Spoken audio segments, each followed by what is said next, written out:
대학에 진학하기 위하여 수능 영어 시험을 준비하시는 학생 여러분 안녕하십니까? 오늘 강의는 저의 수능 영어 특강 파트 1의 세 번째 강의입니다. 빈칸추론 2021년도 33번의 문제를 우리 같이 공부해 봅시다. 저에 대한 간단한 소개와 저의 수능 영어 특강, 특히 파트 1에 대한 강의 내용에 대해서는 강의 계획 안내라는 그런 영상을 통해서 잘 소개해 드렸습니다. 여러분께서는 이 영상을 참고해 주시기 바랍니다. 33번의 문제는 여기 보시는 것처럼 제법 긴 문단입니다. 그리고 배점도 높습니다. 이 문제는 바로 아동들의 학습에 대한 그런 연구소, 이 책에서 바로 이 부분에서 출제되었습니다. 이 문단은 도합 8개의 문장으로 이루어져 있고 제일 뒤에 빈칸이 나옵니다. 그래서 아마 여러분들은 차근차근 하나씩 우리가 풀어나가야 될 것 같습니다. 첫 번째 문장은 그렇게 어려운 단어는 없고 이와 같이 thanks to로 시작이 됩니다. thanks to는 덕분에 힘입어 이런 등등의 의미를 가지고 있는데 콜린스 사전에 따른다면 바로 it is로 that로 이렇게 바꿀 수 있기 때문에 위의 문장은 이와 같은 구조로도 바꿔볼 수가 있습니다. 이것은 의미적으로 because of와 비슷한 그런 뜻을 갖고 그 밖에도 이런 단어들이 있으니까 이런 부분들을 여러분들이 참고하시면 좋을 것 같습니다. 자, 뉴로 이미징 테크놀로지라는 건 뭐냐? 바로 MRI 말고 fMRI라는 이런 기계가 있습니다. 여기에 사람이 있을 때 실시간으로 두뇌의 변화를 볼 수가 있습니다. 하버드 대학에서 나온 이 자료를 보면 손의 움직임에 따라서 두뇌의 변화 현상을 이렇게 포착할 수도 있고 또 위키피디아의 자료에 따르면 바로 얼굴 또는 건물에 대한 사람들의 인식, 이런 인식에 있어서 변화 또는 다른 점, 이상한 점을 분석할 수가 있는 겁니다. 자, 이제 이 문장을 해석하면 이와 같이 간단하게 그렇게 해석할 수가 있습니다. 두 번째 문장입니다. 두 번째 문장도 어려운 단어들은 없고 다만 우리가 봐야 될 것은 the same basic structure라는 겁니다. 사람들은 누구나, 두뇌는 누구나 이와 같이 세 개의 어떤 부분으로 이루어져 있고 내부, 그 다음에 로브도 마찬가지고 그 다음에 두뇌의 안쪽도 이와 같이 똑같은 그런 구조를 가지고 있는 겁니다. 그런데 이 안에 있는 뉴런의 네트워크, 이걸 뉴럴 네트워크라고 하는데 이것은 우리의 지문만큼이나 유니크하다라는 이런 표현이 나옵니다. 그래서 이 문장을 해석해 보면 이와 같은 해석을 우리가 할 수 있습니다. 그러니까 신경 네트워크들은 지문들만큼이나 독특, 즉 유일무이하다라는 그런 내용이 되겠죠. 자, 이렇게 해서 우리는 두 개의 문장을 해석해 봤습니다. 그런데 그냥 이렇게 해석을 해서는 안 되고 이 해석을 하면서 여러분들이 꼭 염두에 두셔야 될 점은 이런 겁니다. 어떤 것이 토픽 센텐스냐, 그리고 어떤 것이 덜 중요하고 또 어떤 것이 새롭고 더 중요한 정보인가를 생각해 봐야 된다는 겁니다. 왜냐하면 우리가 다루는 수능 문제는 대부분의 문단들이기 때문에 이 문단들을 다룰 때는 이 문단에는 하나의 아이디어가 바로 관련된 문장과 같이 전개됩니다. 이 중에서 중요한 부분은 토픽 센텐스입니다. 제가 이런 설명은 32번 강의를 할 때도 했는데 바로 문단은 이와 같은 구조를 가지고 여기에 따라서 센텐스들이 배치가 됩니다. 32번의 경우 토픽 센텐스를 설명하면서 이런 얘기를 했습니다. 토픽 센텐스가 왜 중요하냐면 바로 문단 전체에 대한 일반적인 아이디어, 바꿔 얘기하면 문단 전체에 대한 요약이 되기 때문입니다. 32번의 첫 번째 문장이 바로 이런 특징을 갖는 토픽 센텐스죠. 그런데 토픽 센텐스를 찾아내는 것만으로 중요한 게 아니라 제가 그때 설명했던 베아겔의 두 번째 법칙에 따라서 덜 중요하고 이미 알고 있는 그런 정보는 앞쪽에 나오고 뒤쪽에 중요한 정보가 나온다. 이런 말씀을 드렸죠. 그래서 첫 번째 문장에서 이 부분은 old, 덜 중요한 부분이고 이 부분이 새롭고 중요한 부분이라는 얘기를 했습니다. 그래서 이게 무엇인가 하는 걸 마음속에 품고 이 글을 읽어나가면서 여기에 대한 답을 찾아야 된다고 그랬습니다. 그런데 33번 우리가 지금 보는 문제에는 첫 번째 문장에 아까 해석해 봤지만 이런 내용이 들어있지 않습니다. 이 문단에 있어서 topic sentence는 바로 여기에 들어있습니다. Our neural networks가 old information이고 unique가 바로 새로운 정보입니다. 그래서 이제부터 여러분은 왜 유니크한가? 라는 의문을 가지고 이 글을 읽어 나가야 됩니다. 자, 세 번째 문장 제법 길죠? 길어서 세미콜론으로 연결되어 있기 때문에 이렇게 나눴고 그 뒷부분을 이렇게 나눴습니다. 그리고 리스폰스 다음에는 세 가지가 나오기 때문에 이와 같이 여러분들이 보시기 편리하게 이렇게 번호를 매겨서 나눠놨습니다. 자, 첫 번째 앞부분 Developmental Neuroscience가 뭘까요? 여기 이 단어를 찾아보면 이런 뜻들이 되어 있습니다. 이 중에 하나를 선택하는 게 아니고 이걸 올바르게 해석하면 그냥 발달신경과학이라고 합니다. 과연 발달신경과학은 뭘까요? 여기에 대한 정의가 찾아보기가 아마 힘듭니다. 여러분이 찾으시면 아마 운이 좋은 것 같습니다. 그런데 발달심리학을 통해서 우리가 한번 유추 해석을 해보면 발달의 단계적 특성 따위를 연구하는 학문, 그래서 아동심리학, 청년심리학, 노인심리학 이런 말들이 있는 겁니다. 여기도 마찬가지로 아동신경과학, 청년신경과학, 노인신경과학 등으로 나눌 수 있겠죠. 자, 그 다음에 좀 어려운 단어는 malleable입니다. 이것은 수능에서 수능성이 있는이라는 이런 걸로 설명을 해주고 있습니다. 그런데 수능성이라는 건 바로 국어 사전에 찾아보면 이런 뜻을 갖습니다. 제가 이것을 좀 더 구체적으로 알아보기 위해서 이 논문을 한 편 조사해 봤더니 여기에도 malleable이 나오죠. 이 malleable을 이와 같이 설명하고 있습니다. 이거를 번역하면 이렇습니다. 환경에서의 변화에 끊임없이 적응하는.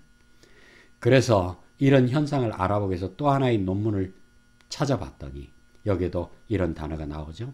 이렇게 외부에서 신호가 들어오게 되면 뉴런들은 이 신호를 받고 작동을 하기 시작합니다. 좀 더 활발하게 작동하죠. 그 다음에 또 줄어들게 됩니다. 이런 단계를 거친다는 거죠.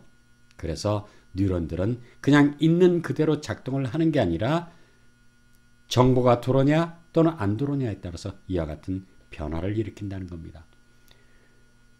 이 문장에서 한 가지 더 알아둬야 될 것은 much의 용법입니다. 자, much more malleable이 나와있죠. 근데 이거 혼자만 있을 때는 much를 쓰지 못하고 very로 수식해 줘야 됩니다. 형용사이기 때문에.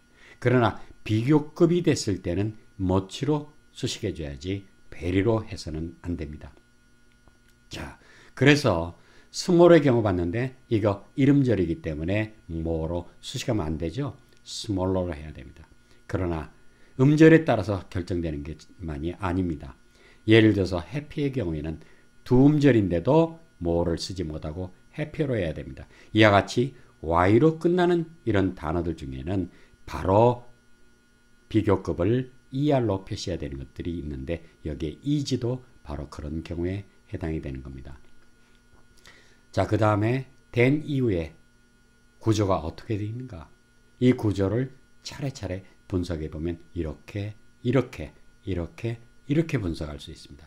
그리고 이렇게 돼 있는 이 수동태로 돼 있는 것은 바로 we previously assumed that it was malleable 이런 구문에서 이렇게 수동태로 변화된 겁니다.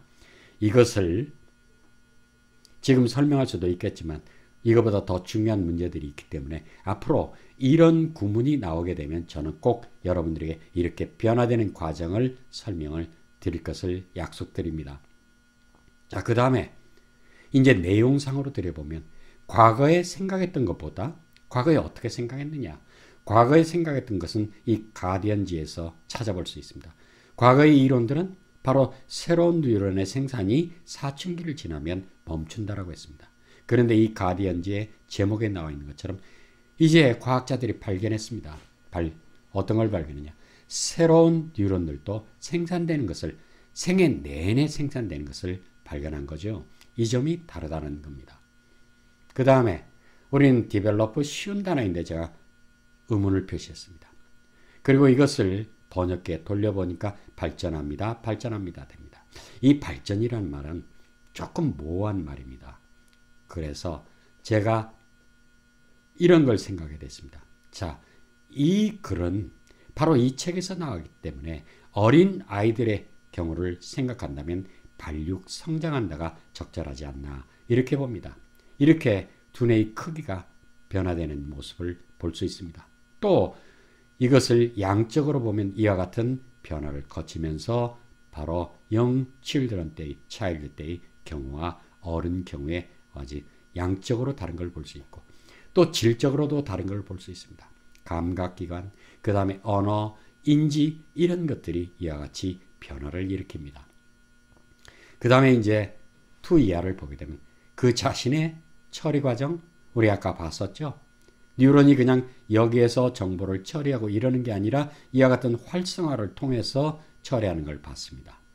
두 번째, immediate and distant environment. 여기 따옴표가 나와 있죠. 해석은 쉽습니다. 환경들.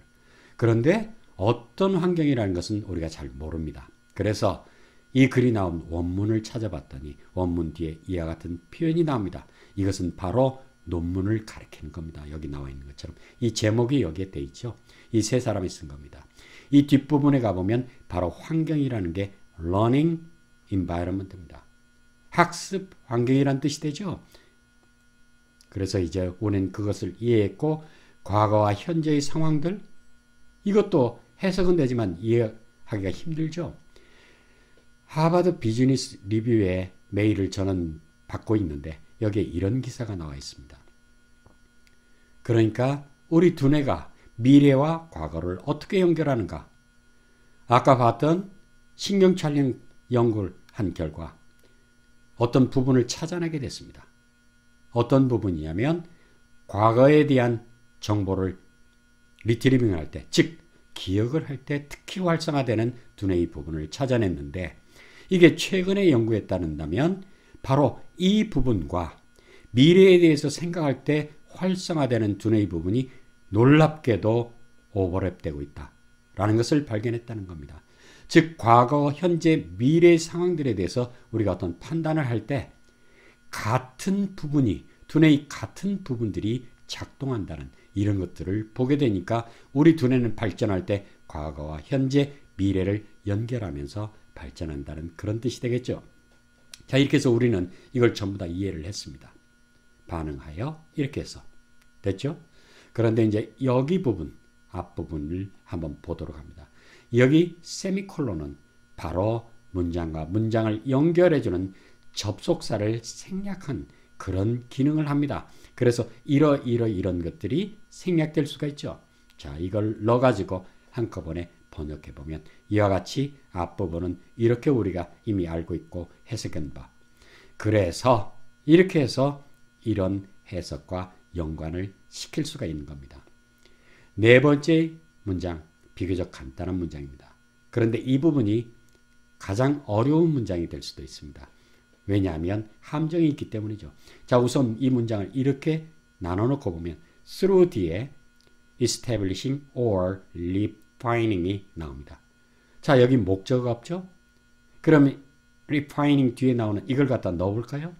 establish라는 말은 새롭게 만든다는 뜻입니다. 사전에 찾아보셔도 여러분들이 확인할 수가 있습니다. 기존에 있는 것을 새롭게 만든다? 그런 의미보다 뉴럴 네트워크를 아까 우리가 본 것처럼 새로운 뉴런도 생산하기 때문에 새로운 뉴럴 네트워크를 만드는 걸로 해석을 해야 되고 refining 밑에는 이렇게 해석이 됩니다. 자, 그런데 진짜 문제는 바로 여기에 있습니다. 의미를 창조하는 것을 추구한다 또는 모색한다가 나와 있죠. 도대체 의미를 어떻게 창조한다는 겁니까? 이 의미라는 것 자체가 문제가 됩니다. 그래서 이 책의 저자, 이 사람의 전공을 보니까 발달, 그 다음에 인지심리학자입니다. 이 사람의 이 관점에서 의미라는 것을 찾아내야 됩니다. 예를 들어서 여러분들이 위키피디아를 찾아보면 의미라는 말도 이게 학문 분야에 따라서 그 정의가 달라집니다. 예를 들어서 38번의 경우 의미를 설명하려면 의미에 관련되어 있는 말들이 여기 센스라는 말들이 나옵니다. 그리고 함축이라는 말이 나와있죠. 여기에서 의미는 이 글의 저자인 철학, 그 중에서도 언어 철학적인 입장에서 의미를 정의해야 됩니다. 그렇지 않으면 여기에서 의미 파악이 어렵습니다. 자, 그러면 다시 돌아와서 우리 문제, 인지, 그 다음에 학습 이론, 이런 분야의 아주 대가라고 할 수 있는 브루너라는 분의 경우를 한번 볼 수 있습니다. 이분은 100년을 넘게 사셨고 하버드에서 강의를 하셨습니다. 그런데 이분의 책이 하버드 출판사에서 이런 책이 있다는 것을 보여주고 있습니다. Acts of Meaning 있죠. 미닝이 여기에 나와 있습니다. 이 미닝에 대해서, 브루너의 미닝에 대해서, 미닝을 표현하는 방법, 그리고 미닝을 습득하는 방법, 이거에 대해서 3가지 방법이 있다는 자료를 찾을 수가 있습니다. 태어나서부터 1살 때까지는 바로 의미를 어떻게 배우느냐? 행동을 하면서, 즉 이렇게 움직이면서 어떤 일을 함으로써 배운다는 이런 첫 번째 단계가 있고, 두 번째 단계는 바로 감각 의미를 얻게 되는 이런 단계입니다. 이런 단계를 1살에서부터 6살까지로 나누고 있는데 이런 걸 아이코닉 단계라고 합니다. 자, 여러분들, 꼬마들은 왜 뽀로로에 열광하는가? 뽀통령이라고도 그러죠. 왜냐하면 이 아이들은, 이 시기의 아이들은 다이어그램이나 일러스트레이션, 이런 것들을 통해서 언어를 배우고 언어를 표현하는, 의미를 표현하는 법을 알기 때문입니다. 브루너의 3번째 단계는 7살 이후 쭉 이어집니다. 이때는 부호나 상징을 사용해서 의미를 만들고 의미를 표현하고 의미를 이해하는 단계입니다. 예를 들면 언어가 그 중에 하나죠. 그래서 이 단계에서는 단어라든지 수학적인 기호, 음악, 이런 것들을 통해서 의미를 나타내고 표현합니다. 그런데 여기서 중요한 것은 언어입니다. 언어는 추상적인 개념을 나타내 주는데 이것은 여기 장소와 지금 시간의 제약을 벗어나서 의미를 나타내 줄 수 있기 때문입니다. 우리 언어, 평소에 우리가 큰 무리 없이 쓰고 있기 때문에 언어에 대해서 그렇게 중요하다는 인식을 안 합니다. 그러나 언어는 산소처럼 정말 중요한 존재입니다. 그 언어의 중요성을 알아볼 수 있는 게 바로 이 책에서 알아볼 수 있습니다. 유발 하라리가 쓴 사피엔스라고 우리말로 번역되어 있는 책이 있죠. 이 사피엔스라는 건 우리가 32번 강의에서도 설명했지만 과거에는 20만 년 전에 아프리카에서 출현해서 이와 같은 이동을 했다라고 추정했습니다.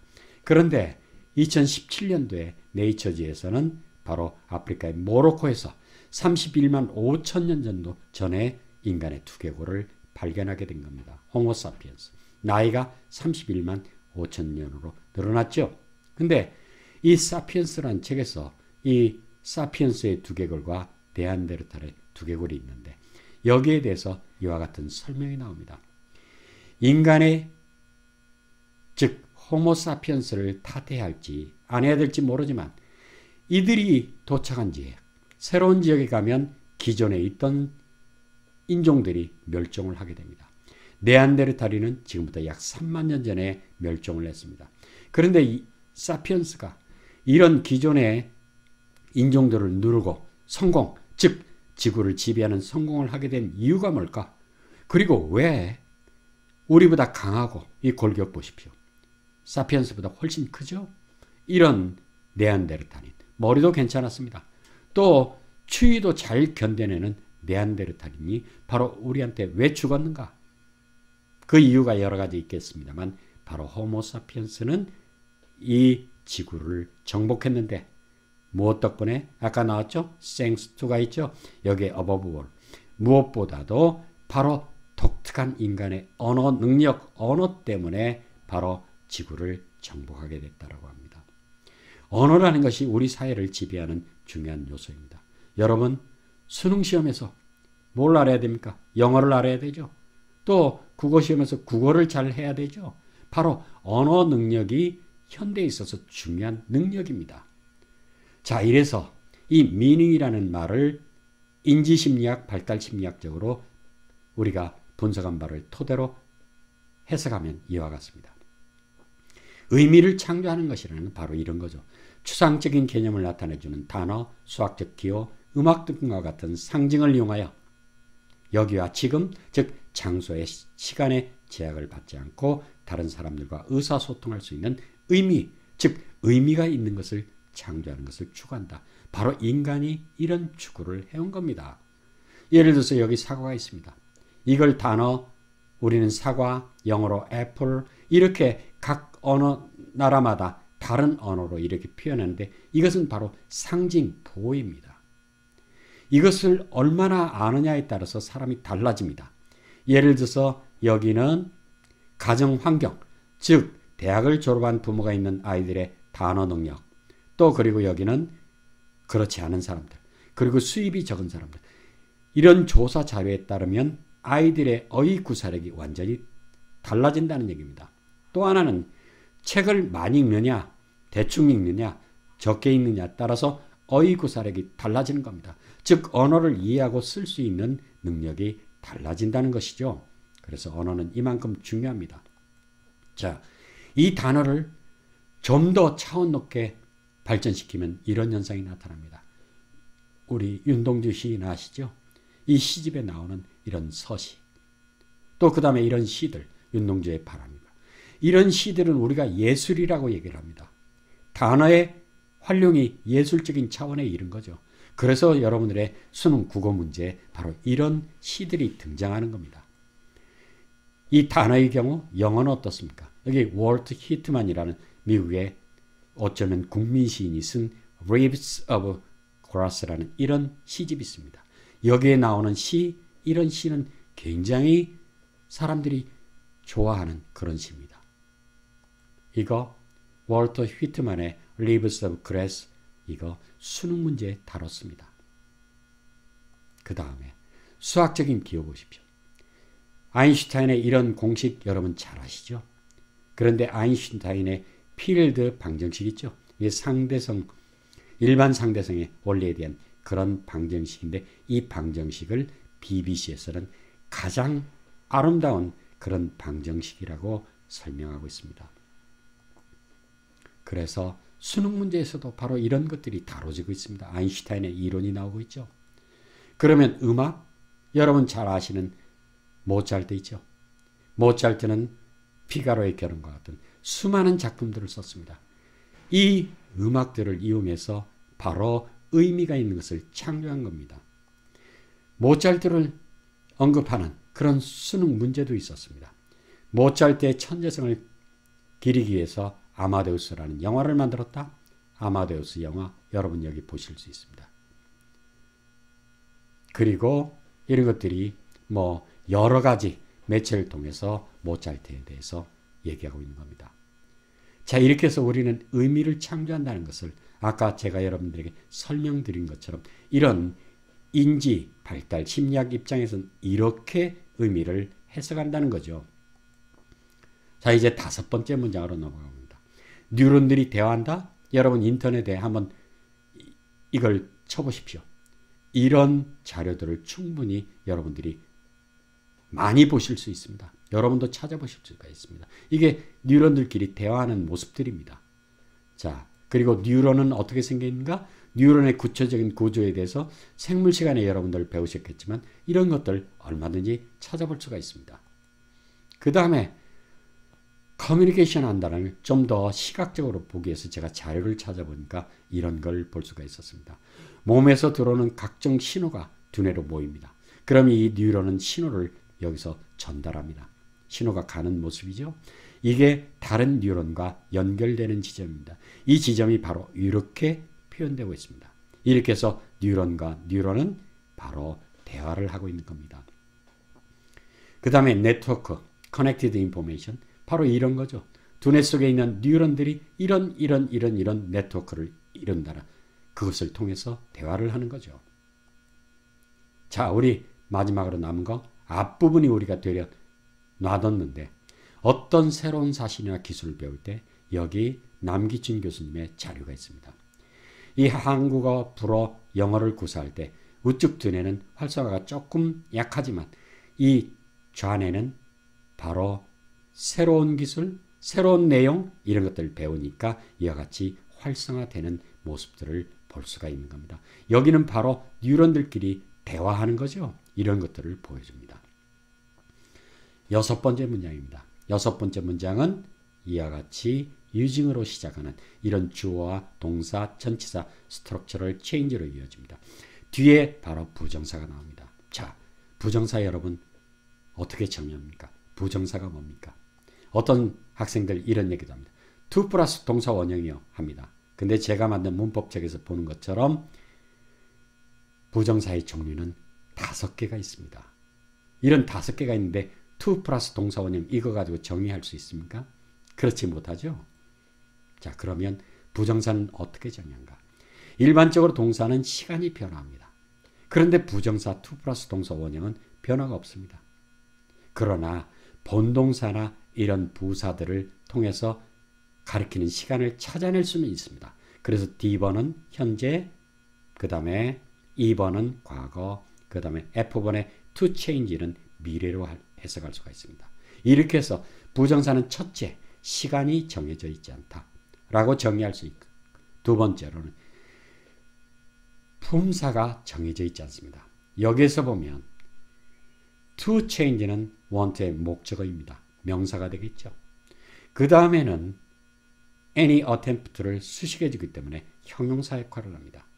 그 다음에 2번 문장에서 to change는 바로 부사 역할을 합니다. 이렇게 해서 품사가 그냥 to change만 보면 정해져 있지 않은, 이래서 부정사라고 합니다. 그 다음에 부정사는 형용사 역할을 할 때 몇 가지 지켜야 되는 점이 있습니다. 여기 to win이 앞에 있는 이걸 수식해주고 to spend는 이걸 수식해주고 to opportunity는 여기를 수식해줍니다. 그래서 A번은 to win의 앞에 있는 부분이 주어 역할을 해주고, B번의 경우에서 money는 spend의 목적어가 되고, 그 다음에 C번의 경우에는 이와 같이 동격이 돼줘야 됩니다. 이런 여기 있는 것들 문장으로 표시하면 바로 이와 같이 표시할 수 있죠. 자, 이런 역할들을 합니다. 여기엔 to allow는 바로 structural change를 수식해주는 동격과 같은 그런 역할을 하고 있는 겁니다. 자, 이제 to allow 이하를 보면 여기에 more quickly, more efficiently 이렇게 되는 거죠. 자, 처음에 뉴런에 어떤 정보가 들어오고 그 다음에 다른 뉴런에 이런 정보를 전달하지만 또다시 이 정보가 들어오게 되면 이 뉴런들이 활성화돼서 여기서 전달해주는 양, 정보의 양이 여기에 비교하면 엄청나게 많죠. 받아들이는 면들도 굉장히 많아집니다. 이렇게 하면 한꺼번에 많은 것을 빨리 효율적으로 전달할 수 있는 거죠. 이런 것이 바로 뉴런의 어떤 활성화 현상입니다. 자, 이제 우리가 이제까지 검토했던 걸 토대로 이 문장을 번역해 보면 이런 지식이나 기술을 이용하는 것이 결국 뉴런망의 구조적 변화로 이어지는 겁니다. 비슷한 미래의 자극들, 즉 과거에 경험한 비슷한 자극들이 미래에 들어오면 다른 것들보다 좀 더 빨리 그리고 효율적으로 통과해 주도록 허락해 주는 그런 구조적 변화가 이루어진다는 겁니다. 자, 이제 7번째 문장입니다. 이 문장은 Y를 중심으로 앞부분과 뒷부분으로 이렇게 분리해 볼 수 있습니다. 자, 이제 첫 번째 앞부분에서 synaptic connection이라는 거, 이렇게 뉴런과 뉴런이 연결되는 부위를 synapse라고 얘기합니다. 여기 보면 synaptic connection이 나와 있죠. 그림상으로.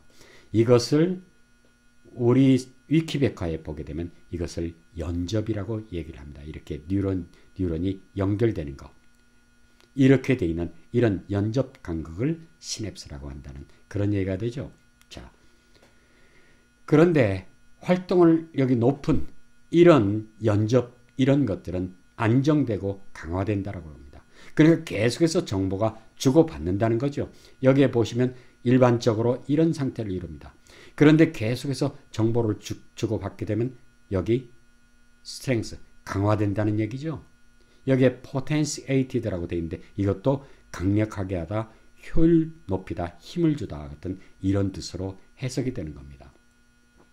그와 반면에 비교적 사용이 별로 안 하는 이런 연접들은 약해지고 그 다음에 잘라내다. 여기 푸른이 나왔죠? 푸른이라는 것은 원래 쓸데없는 가지를 치다, 나무를 전제하다 이런 등등의 뜻을 갖습니다.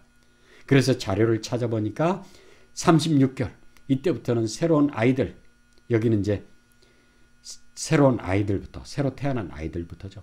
3개월, 6개월, 2년 굉장히 활발하게 이 뉴런들이 성장하게 됩니다. 그런데 이때부터는 바로 쓸데없는 것들을 가지치기를 해서 줄이는 것을 볼 수 있습니다. 자, 이제 이 문장을 통합해서 해석하면 이와 같습니다. 활동성이 높은 신경접합부, 연접의 연결체들은 안정되고 강화되지만 상대적으로 이용률이 낮은 이런 연결체들은 약화되고 결국 잘라내게 되죠. 가지치기 하는 거죠. 제거되는 겁니다. 이제 마지막 부분에 나와 있습니다. 이런 식으로 해서 우리 두뇌는 쫙 이게 이제 5개의 선지를 하나씩 봅니다. 여러분들이 이미 아시겠지만 이 부분에서 정답은 1번입니다. 1번인데 1번이 조금 어렵게 느껴지는 그런 경우가 있는 이유가 따로 있습니다. 이 스컬프트를 찾아보면 조각가 다 형상을 만든다는데 이게 옥스퍼드 영어 사전에 보면 이런 뜻도 있지만 오리진, 기원이 나와 있습니다. 이 백포메이션 프랑스 말에서 온 겁니다. 프랑스 말 이런 단어에서 온 건데 백포메이션이라는 이런 용어가 나옵니다. 이걸 우리가 잘 모르기 때문입니다. 제가 학생들에게 형태론을 가르치면서 백포메이션에 대해서 이런 설명을 합니다. 기존의 낱말을 줄여서 새로운 낱말을 만드는 하나의 방법이 백포메이션이라고 합니다. 즉 텔레바이저와 같은 단어는 원래 있었던 게 아니고 텔레비전에서 뒤에 이것을 제거하고 동사로 만든 겁니다. 이런 걸 백포메이션이라고 하는데 제가 우리 학생들에게 제시해줬던 예들이 있습니다. 이 예에 바로 여기 스컬프트가 나오죠. 이 단어가 아마 여러분들에게는 조각이라든지 조각가라는 단어보다 조금 생소할지 모릅니다. 그래서 이 문제를 틀릴 수도 있는 것입니다. 자, 이걸 해석하면 이런 식으로 해서 이 뒷부분을 해석하면 우리 자신의 경험의 역사라는 것은 책이나 이런 것들을 얘기하는 거 아니고 경험의 과정입니다.